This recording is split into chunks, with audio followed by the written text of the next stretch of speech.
одоо орлогдох нь 3 төрлийн вакцин байна. За энэ 3 төрлийн вакцин бол мэдээж олон жилийн судалгааны үр дүнд одоо гаргаж авсан. За тэгээд энэ туршилт судалгаанууд бүгд хийгдсэн. За энэний үндсэн дээр хүнд хэрэглэх боломжтой байна гэж үнэлээд вакциныг хэрэглэдэг байгаа.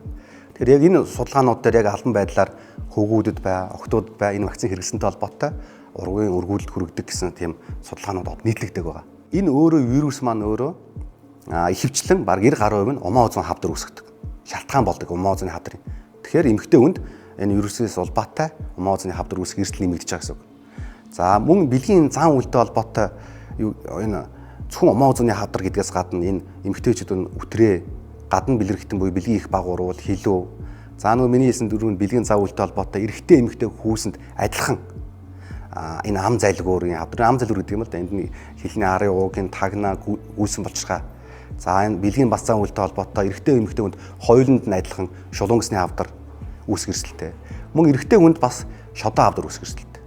Энэ вакцины гаргаж авахд нэмэлтээр одоо энэ үндсэн одоо бодис байхаас гадна өөр бас нэмэлт бодисууд туслах бодис байдаг. Тэр бодисуудад нь тодорхой хэмжээний энэ элементүүд байж энэ вакциныг бүрэлдүүлэх тарилгууд бас байгаа. Гэхдээ яг албан байдлаар яг тийм мэдээлэл би бол олж авч уншаагүй. Юуны мөнгө ус агуулгаддаг. Энэ мөнгө усны хортой гэсэн зүйл тийм мэдээлэл бол би бол хараагүй.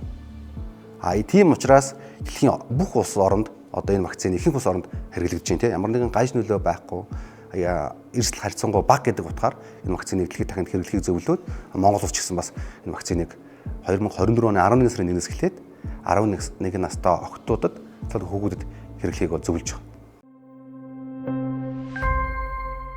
Өнөөдрийн вакцин ирээдүйн хамгаалалт.